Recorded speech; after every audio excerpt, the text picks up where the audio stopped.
Yeah, that's cool. That's cool, Ming. And you did six out of 7 days, right? So that's like, Yeah. yeah, that's like, I mean, that's like really good, right? Like definitely bring some credit to that fact. I said I was going to do yoga every day, 6 out of 7 days. I'm the same way.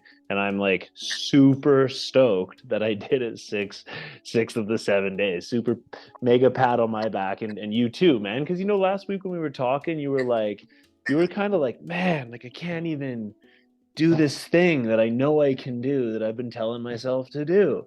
And then you just went and did 6 out of 7 days. So that's fire, dude. Yeah, good job, man. Aim for better this week, right? That's all we can even possibly do. And I think Tiana and Bay were. I'm not sure if Bay can be active, but Tiana, were you on the? Did you miss that one? I can't remember. But if you were, Um, how did you do with your goal? This is my first goals and accountability call with you guys. This is okay. Cool, Yeah.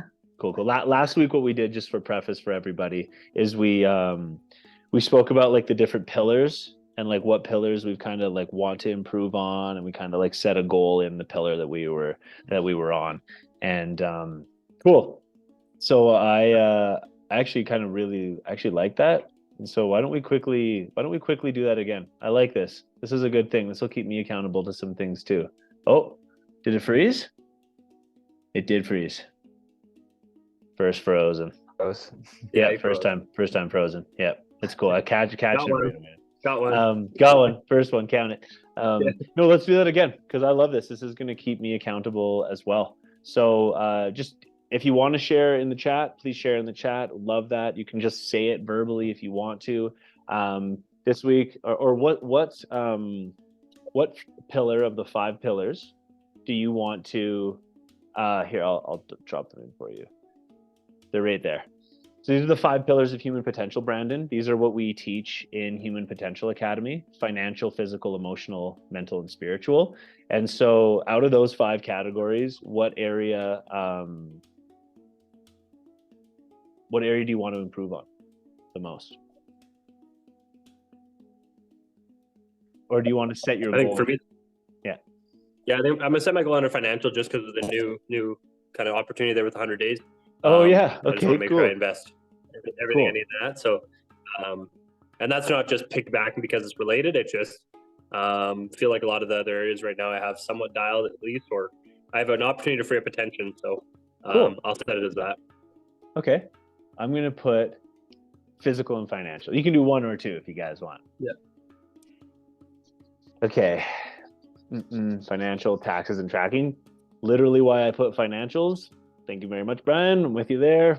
Tiana, if you're with us, you just said that to me, Tiana, just so you know, but Tiana just said physical and mental. Okay, cool. So now that we've got these down, what's something small that you can do, that you know you should do, that you haven't been doing in these arenas that you can do? Something small. So mine is, I'm going to say yoga daily because I didn't do it last week. And yeah, literally like 60 minutes of my time towards towards taxes. I can definitely do that. Say 120 minutes this week, 2 hours. There you go. I can do that. And now I'm going to have to do that because I'm hosting these calls.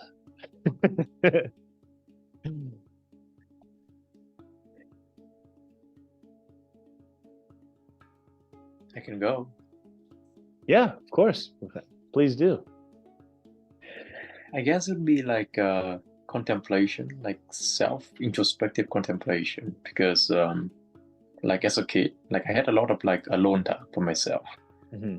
So I kind of have the opportunity to like look inward into my own internal world and like be aware of like the process, the emotion, thought, and various different physiological reactions was going on in my body. And like that kind of helped me stumble upon fast state of mindfulness, self-awareness, that make me my perspective quite different from peers at that age.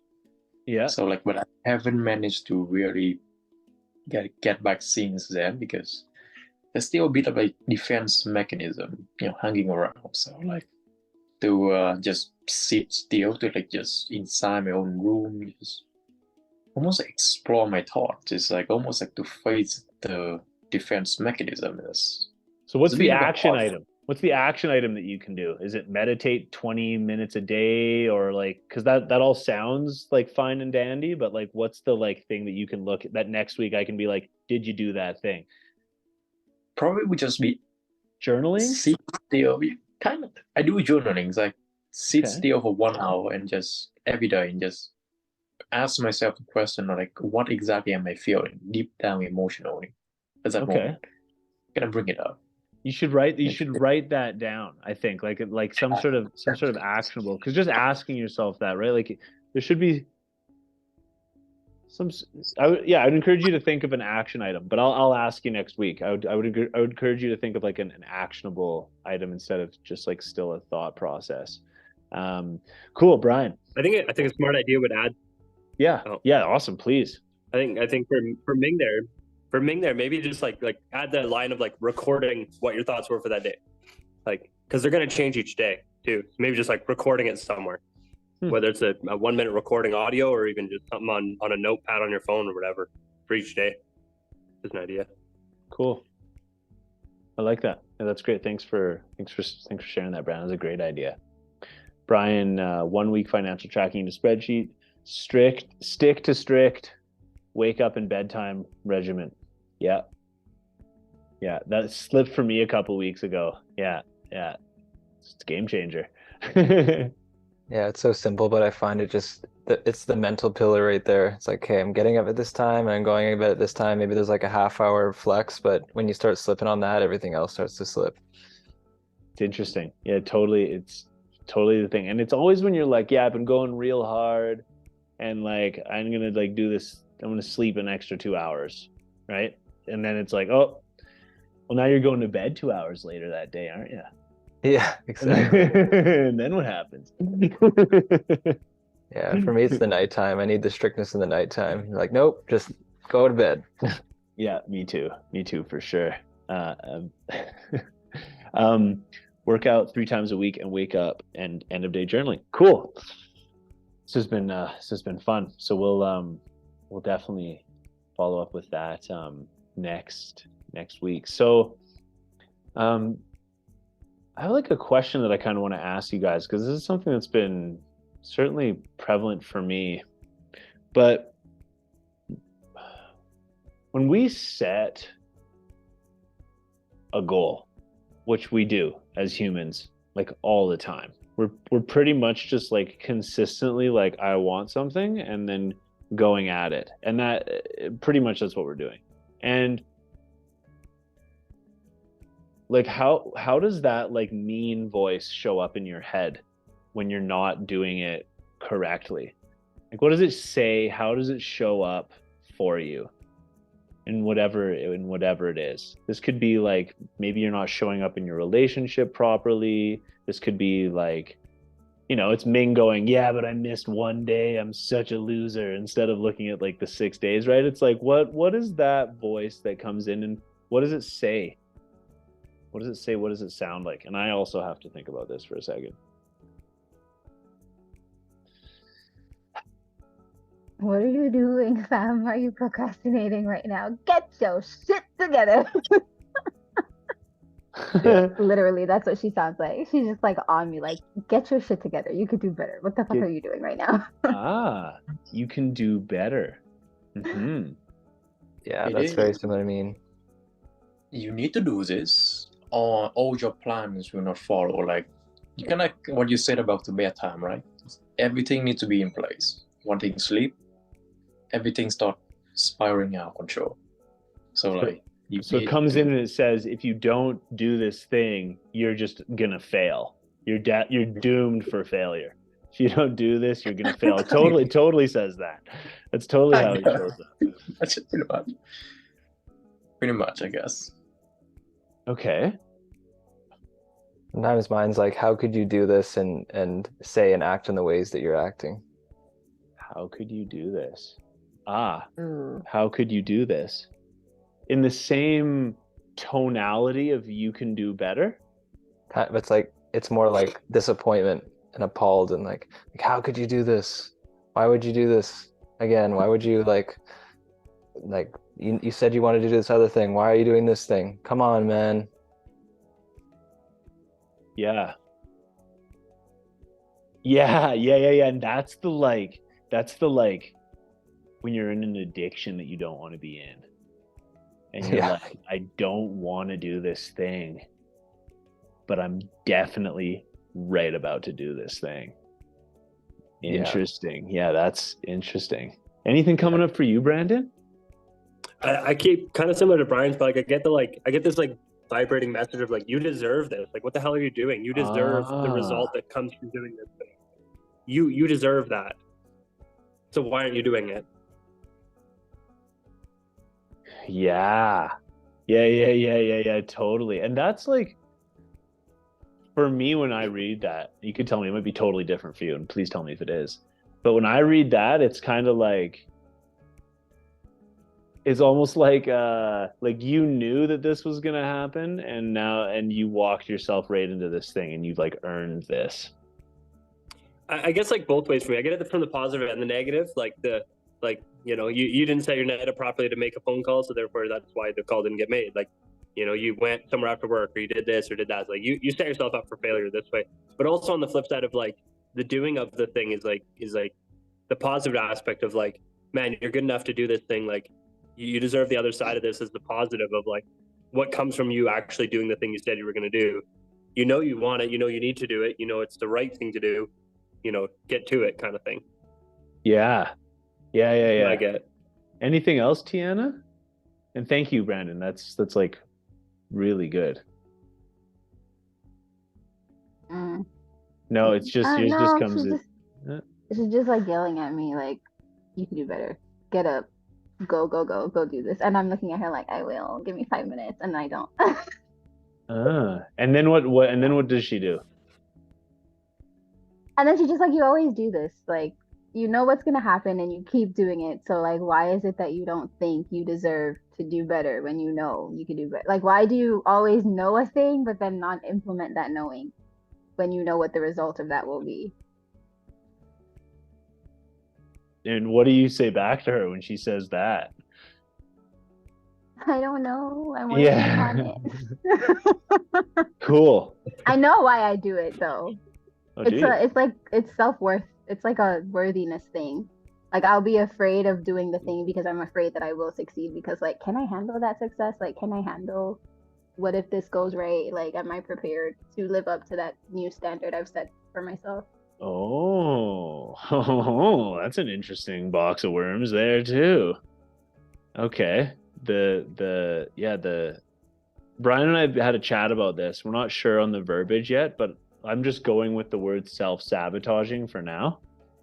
100%. We're not sure if it's the right verbiage, but that's like the wheelhouse of what we're talking about. Okay. So that's a really nice kind of like maybe like pivot point there, because what I wanted to do is I wanted to collect these things and see if they're the same for everybody, because you guys for sure found the ones that I couldn't think of, but these all make an appearance for me. I don't know if these pop up in all your guys' head, but I get all of these for sure.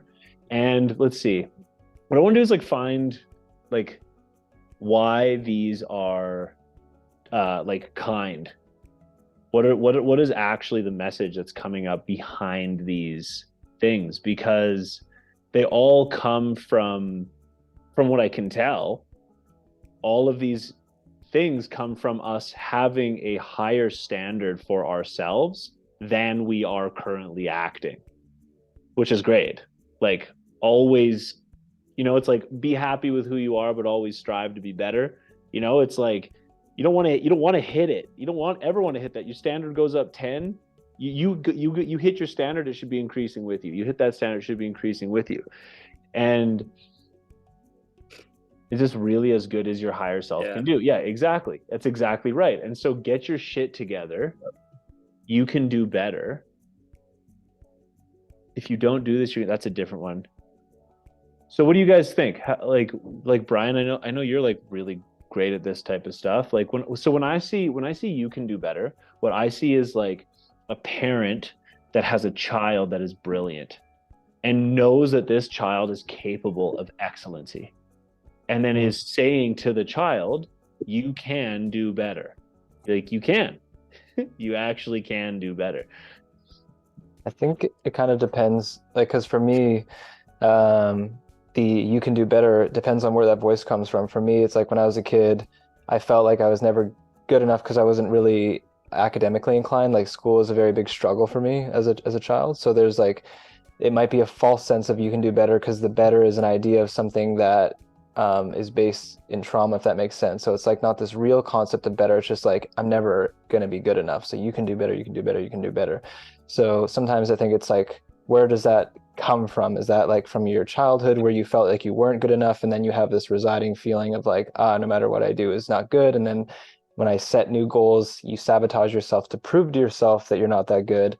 I think that can be one thing, but then yeah, like the example you made, Matt, like you could have like overarching parents, and then no matter what you do, it's never good enough, and you can be super high achieving and it never feels satisfying enough. So kind of depends. I think it depends on the individual story.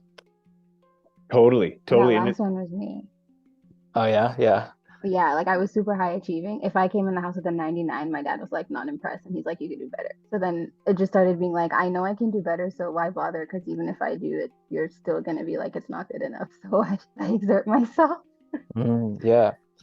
Ultimately, I think the work here is like, we look at this verbiage or this voice, this part, and say like, okay, where was it born, and what role does it think it's playing, and is that true? Do I actually believe that now?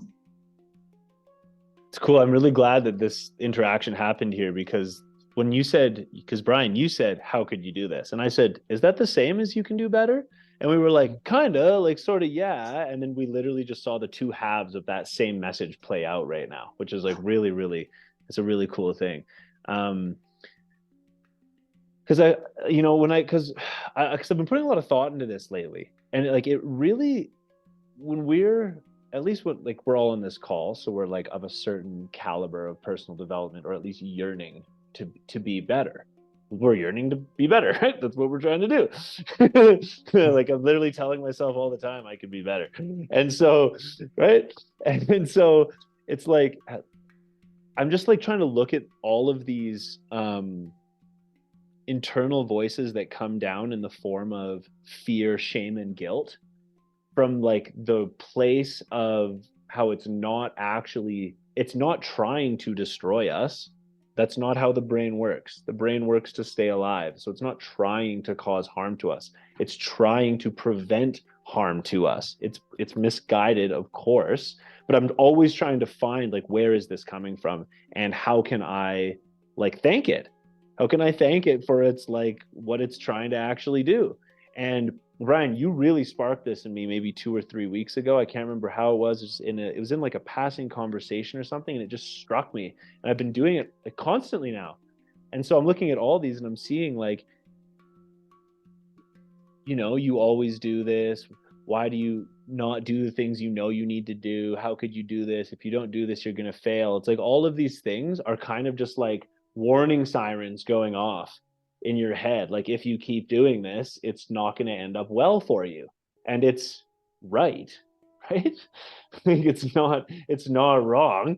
It comes in like really yucky forms, but that's what this whole thing is. It's setting off alarms inside of you that are real alarms when we're talking about not moving towards our goals. So, just looking at that, with that, you can be like, thank you, alarm, and like go and turn it off. And then hopefully, like your alarm in the morning, when you wake up and turn it off, when you go to turn off the alarm, you wake up and do the thing that you should do, right? It's just kind of what that is. It's just kind of an annoying alarm, right? Yeah, that was cool. Yeah. How does that settling with everyone? How do you guys feel about that? I think it's sometimes like it might, like, for example, I'm going to use you as an example, Tiana, because it's kind of an easy one to go through. Like that alarm, as Matt said, it's like, let's say that alarm was made when you were a kid, and you go home and you get the good grade, and your dad's like, that's not good enough. So there's a learned behavior, and that part says, okay, no matter what I do, it's not good enough. So no matter how hard I try, I need to feel like it's not good enough. So that's its job. It's like you try really hard and it's like, that's not good enough.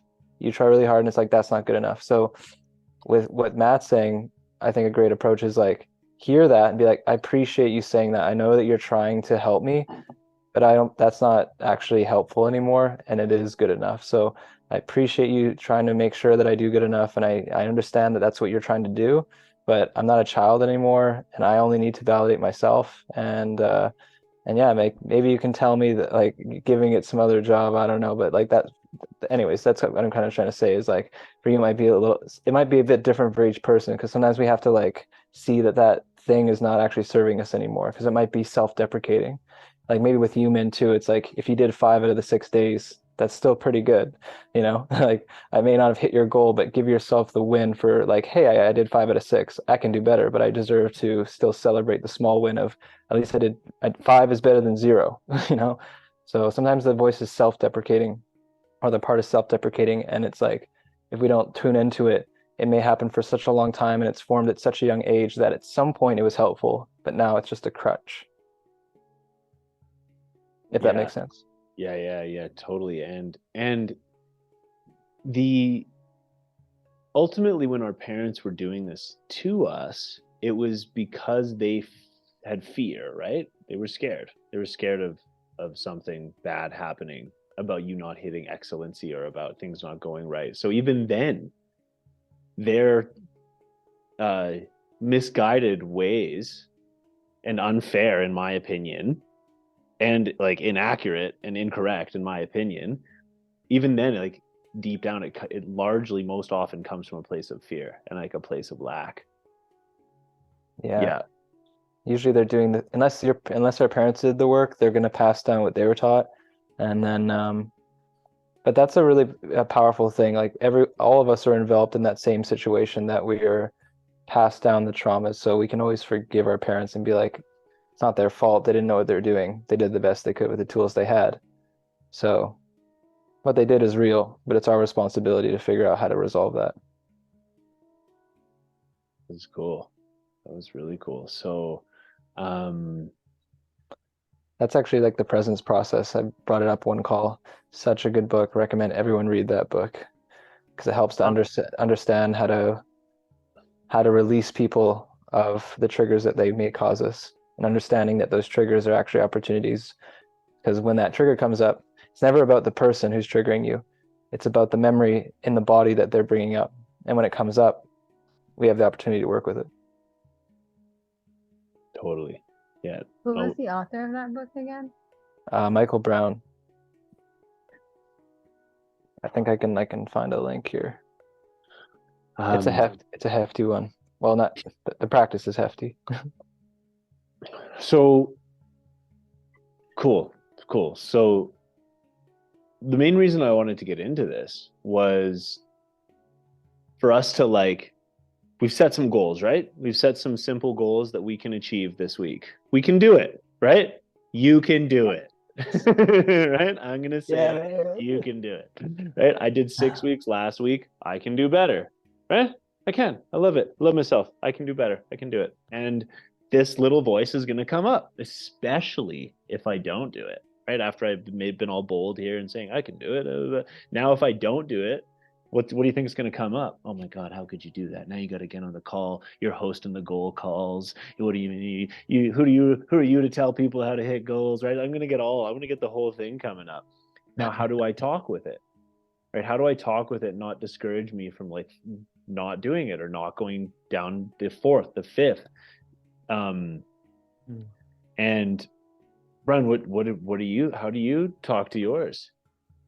How do you, and then the question I've got is, yes, how do you talk to it? But then the piece that goes between where you continue to take the action, where you do take the action, the thing comes in and you're like, oh, I'm procrastinating or something. And then it says, get up, go do your thing.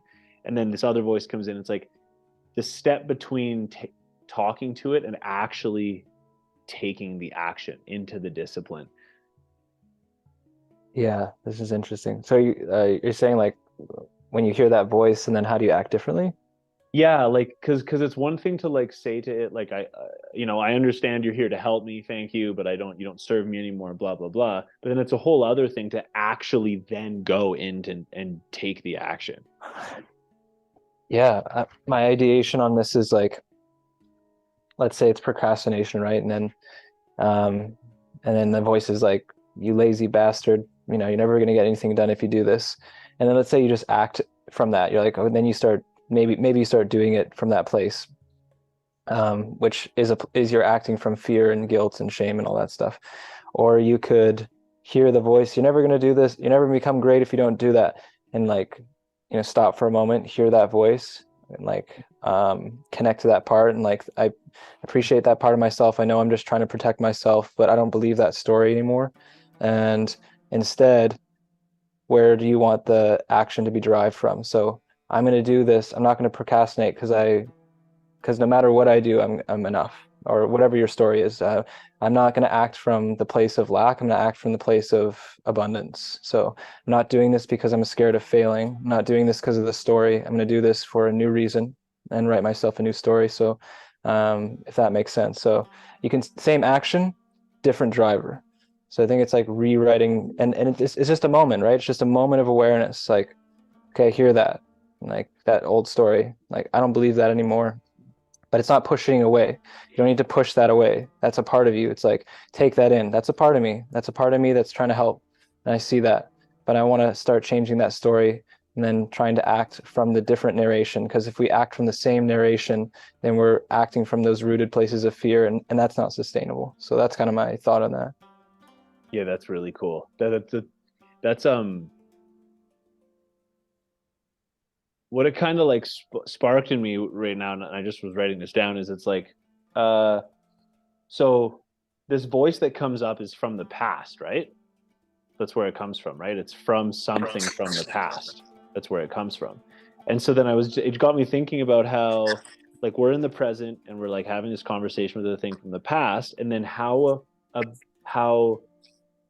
creating your environment that you're going to go into the future can be such a useful tool when it comes to actually achieving goals. Like we talk about like time management, for example, right?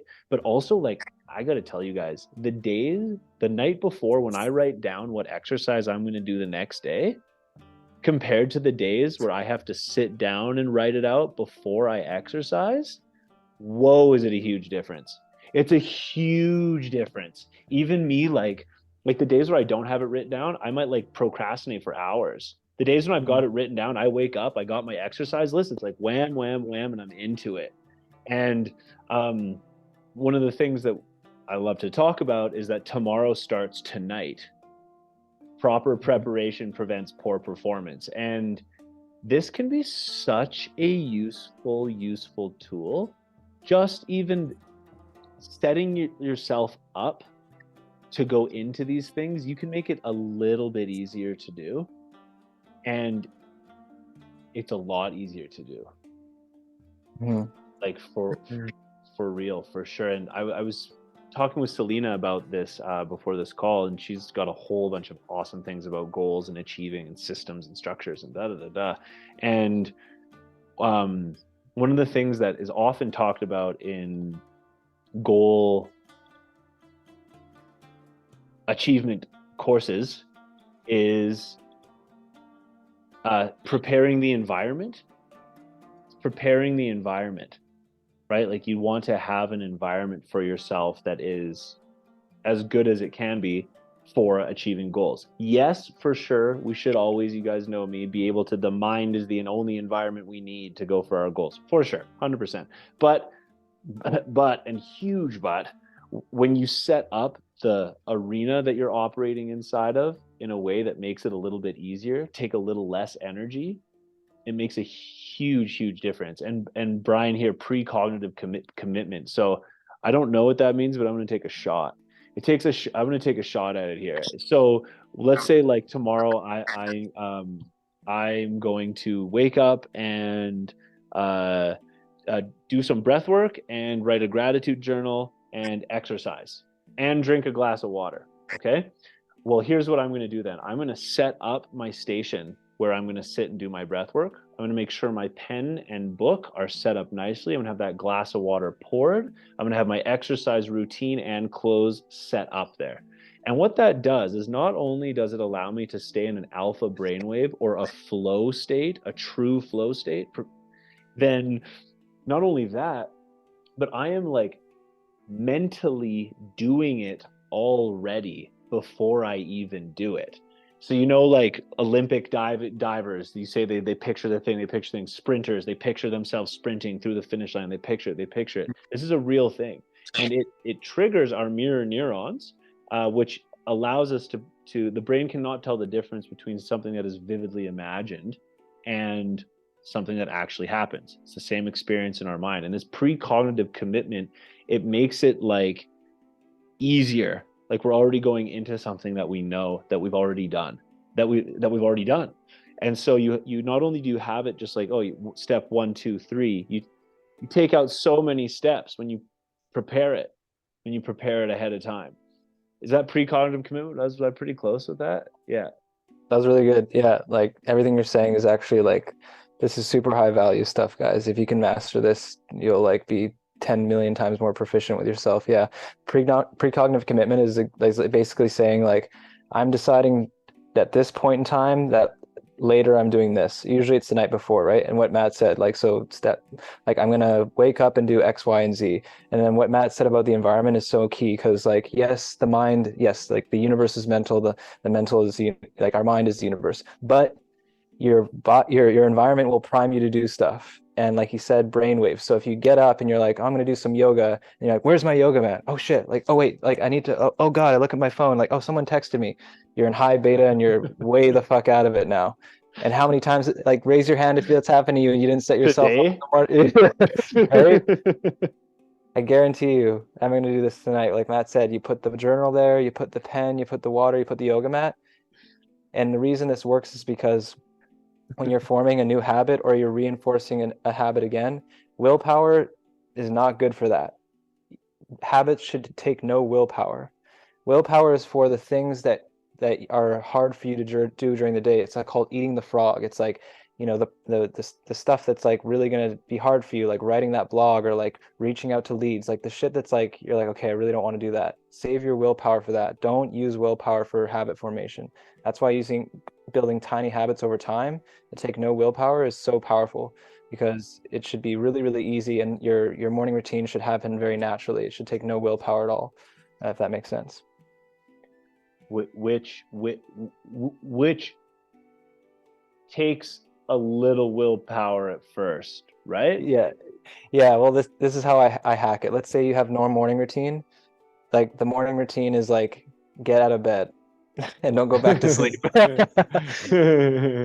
Wake up on your first alarm. Step 1. Yeah, totally. Yeah, exactly. Like the wake out of bed behavior, the stay out of bed behavior, the wake yourself up behavior. So I have all these different behaviors, and when you're learning a new behavior, it should be 60 seconds or less, and you need to follow the habitual loop. So there's a trigger. So the trigger is like the environmental situation. For example, I will start journaling after I sit down on my desk and drink my glass of water. So there's a very specific trigger after I drink my glass of water and sit down on my office chair. And then you do the behavior, which is the habit, and then you reward yourself. Yes, I did it. I give yourself a hug. You're like, I'm so fucking awesome. It releases a little bit of dopamine, and this reinforces the behavior in your mind. And you have to reinforce the behavior. So it's like small wins, right? And that's where people they get mixed up. They set too large of a behavior. Like Min's case, it's like, I'm going to do 6 days in a row. I only did 5. And then there's no dopamine release. You're not reinforcing the behavior. So set a smaller barrier of success, and then you can reinforce the behavior. That's cool. So yeah, but then you can build it over time, right? Some people are like, well, what's the point of doing like 1 minute of breath work? Well, the point is in 2 weeks, you'll be doing like 15 to 20 minutes of breath work.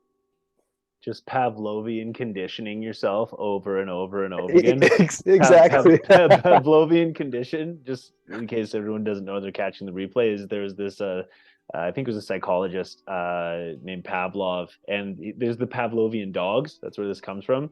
And so what he would do is he would ring a bell, and then he would feed the dogs. Ring a bell, feed the dogs, ring a bell, feed the dogs. Just ring the bell, don't feed the dogs, and the dogs are salivating like food's about to come. And so that's the whole thing. So there's this TED Talks, which I encourage you guys to look up. It's about breaking habits. If you type in TED Talks break habits, it'll show up.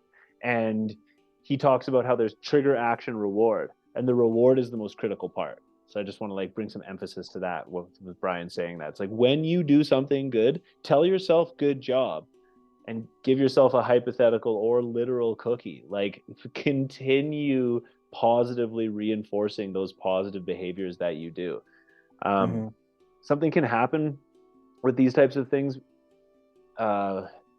which is quite unfortunate. And it's when we fail to do it and then we run ourselves. So if you tell yourself, man, this is where it gets really unfortunate. If you tell yourself tonight, you're like, tomorrow morning, I'm going to wake up at 7 and I'm going to exercise, right? And then you don't wake up at 7 or exercise. The program you just made is every time I say I'm going to wake up at 7 and exercise, it equals not waking up at 7 and exercising. So when people talk about like keeping the promises that you make to yourself, it's like, that's why it's important. It's why it's important to start small too, because that's what happens. Like that's the program that you run. And then every time you run it, it becomes a little bit bigger of a mountain to climb. It can always be a mountain to climb. We can always climb it. We can always reprogram our brains. The neurogenesis, the neuroplasticity is unfreaking believable in the human. But just be mindful of that, right? Like do be mindful of that. That's the program you're laying. And so you have this massive opportunity when you start at tomorrow, when my alarm goes off, I'm going to actually get up. To be honest, I started there again a couple weeks ago because I slipped way back down into like snooze, even though I know how snoozing rocks you for the day, I would do it. And I've known it for years and I would do it. And that's where I started. I was like, oh, wow, I'm actually at that place again where I have to put my phone on the other side of the room. I thought I was bigger than this. You can do better. Get your shit together. All the voices came in. And then I was like, fine. I put my phone on the other side of the room. Now, and I got up, and the first day I got up and I was like, hit stop, and I was like, I should go back to bed. Like, I'm tired right now. And I was like, no. And then I didn't, and I felt so good, and it was a little easier the next day, Now I'm not even thinking about it. Now I'm not even thinking about it when I do it. And that's so cool. That's so cool to just see all that coming together right now. Thanks for sharing that, Brian. That was so cool to see that. Yeah. It's true. And I think it's good that we chat about that. Like we all go up, like anyone who says, oh, I have a perfect morning routine and I never slip is lying. Yeah. Everyone's slipped. And and like it's so easy for us to look at people who are doing really well and we're like, oh my gosh, they must be doing this, this, and this, and this. But you get to define what success is for you. So if success in the morning is getting up and looking outside for an hour, that's success. If success is having an hour morning routine where every minute is dialed, that's success. If morning routine is just getting up and having a shower and drinking coffee, success. No one else gets to define it for you. So that's how you take your power back. But you have to define it. If someone else is defining it for you, that's not your power. Super funny that you said that, because my routine now is like I actually wake up and look outside the window. That's actually what I do now. That's what I do. Oh, really? That's actually how I've been starting my day. Yeah. And it's been so, the first day I was just like, I should go do something right now. Like I was like looking out the window, I was like, yeah, it's time to get productive. Like 6:30 a.m. It's like, yeah, it's time to do stuff. Like, it was just really interesting because I trained myself to like get up and run back into stuff over those past whatever days. But I'd love to hear a little bit from you guys before we wrap up. Brandon, how was your call today? Did anything come up for you particularly from all those things we were just talking about, or do you have any questions or anything at all? Yeah, it's funny, like the whole time you guys were talking, and it was, obviously a lot of just powerful information and just like interesting ways to look at it. Brian, you've got some interesting ways that you kind of view things, and I like the way you sort of simplify them.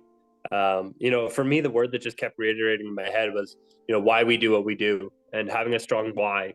And I definitely attribute a lot of my success in other areas of my life to like having a strong why as to why I want to do the goal or the the morning routine. Why are you doing that morning routine? Like, really, who gives a shit other than your why? And I think you really need to define what that is. If it's to get up and feel better and be more connected with nature, for you, Matt, looking out the window, for somebody who wants to do yoga and just to like ground themselves, like whatever that is, just like be aware of the why you're doing it. And when you have those moments where it kind of hits you, you just kind of go back to that, like, no, I'm doing this because I want to be the better version of myself in this way. And whatever that looks like for you is totally different to everybody. But I just kept going back to like, yeah, what's your why? What's your, why are you getting up? Why do you want to make these calls? Why do you want to, invest this time in yourself? And I think that's just such a powerful thing that, you got to be aware of what that is for you. Otherwise, really, like, what's the point? You may as well be just an orb, or as, wow, I'm still learning names. Shit. No. Tiana said, kind of like, you're just a rock floating through Earth, right? You're floating through space. What's it fucking matter? Other than your why. Your why has to be the reason that it matters.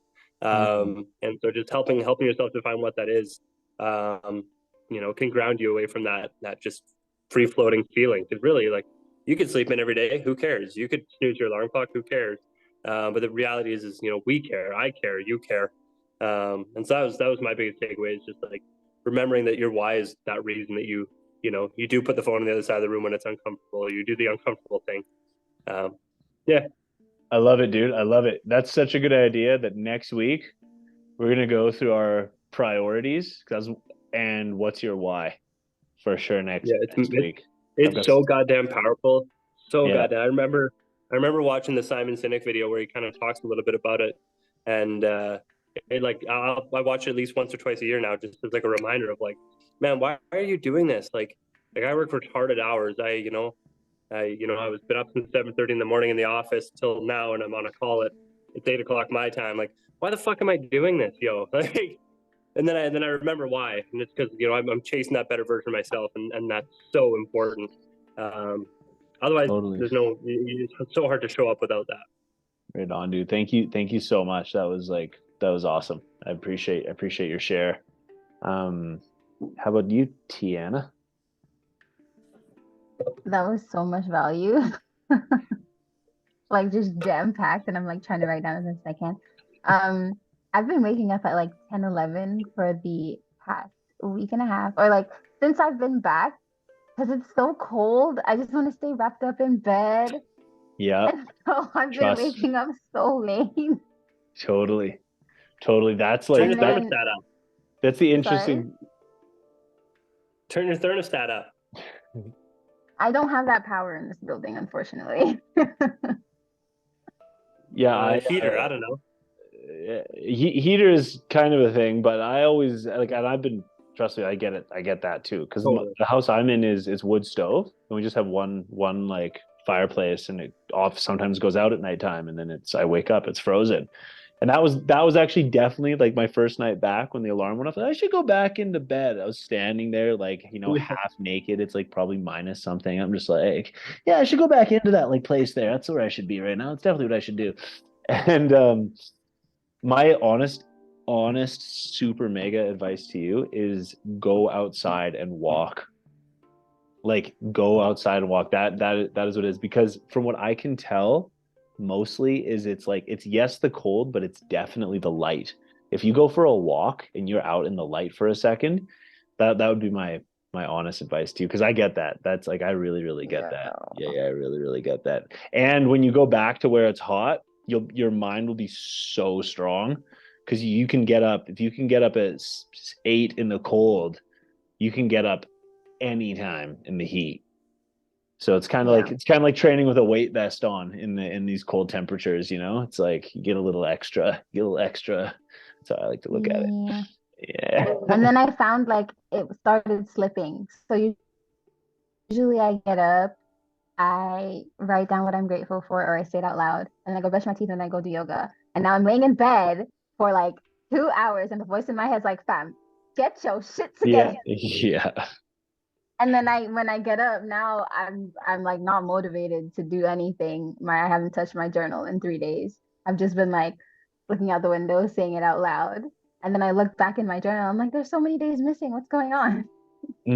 That's interesting. I've honestly, this past it's interesting to say that probably like 3 or 4 days, I've like just been listening to that voice. I've been pouting, I've been pouting as well, but I've been listening to the voice. It's like, do that thing. I was like, I don't want to do that thing. It's like, do it. I'm like, okay, I'm gonna do it. Fine, And I'll do it. yeah, it feels really good. I 10 out of 10 encourage people to listen to that voice. The one that's like, get up and go do stuff. Not that one that's like, you suck. The one that's like, just go do the thing that you should do right now. I like listen to that guy. I'm listening to the one that's like, you're comfy. Just stay here. 1 more minute. that one's tricky. That Watch stops out for tomorrow. I'm setting myself up tonight. I have a precognitive commitment, and so I'm gonna set myself up tonight. Put the water by the mat. Put the journal right here on the bed. Look out the window because it's like I have a bunk bed because I'm feeding my inner child, so I get to look out the window in the morning. Nice. And write and get all the shit done because I can do better. I believe you. I really believe you. That's fun. And I'm going to follow up with you tomorrow for sure. I will. and Ning, anything for you, brother? And then we're a little bit over time, so then we'll have to wrap it up. Just trying to process most of the information, like especially the routine section. Just like a lot of the things discussed here, I'm already practicing myself, like especially the inner voice, right? It's kind of like so weird because like you have like this self-sabotaging voice, and I notice like when I do give into it, like I'm doing it from the action of a bit of like the negative feeling is like I am doing it, but like it never feel enough, but like when you take a step back and you just, I guess, like be aware, like accept and look at it in more like a curious, compassionate place, like you're still doing it, but like it's so much easier, like you have so much more motivation to keep doing every single day. That's a really, really good takeaway. Honestly, that one is a serious game changer, man. And I like, I really like encourage you to listen to call forth that compassionate voice inside of you, because you are doing such a good job, dude. You're doing such a good job, honestly. Like you're far ahead of anyone I've met at your age. You're doing such a good job. You're far ahead of anyone I've met at any age, to be honest. And so like having some compassion and gratitude for how great of a job that you do and that you're doing, for sure, man. Yeah. And I'm going to do that too. I'm going to be like, I really appreciate that, Matthew. Like I really appreciate that coming from you. Like really. Dude, well, I'm grateful for you, Ming, and I mean it. Like that's an honest truth. I'm not like look at me. I'm not a bullshitter. All right. And when that voice comes up, remember that I'm saying this then, right?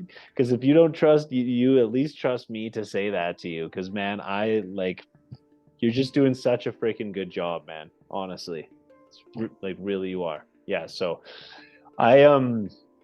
I really appreciate everybody's input. This was a fun call this evening, and I had a great time talking about it. Wasn't sure how this one was going to go, and it flowed really, really nicely. Thank you so much for your contribution, everybody. This is really great having everyone talk to each other and offer advice, and so I really, really appreciate it. And yeah, reach out to each other, reach out to us. We're accountability buddies this week, so don't be shy to contact each other and just be like, hey, like how's it going?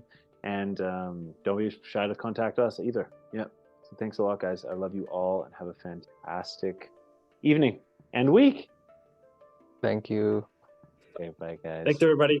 Bye, guys. See you guys.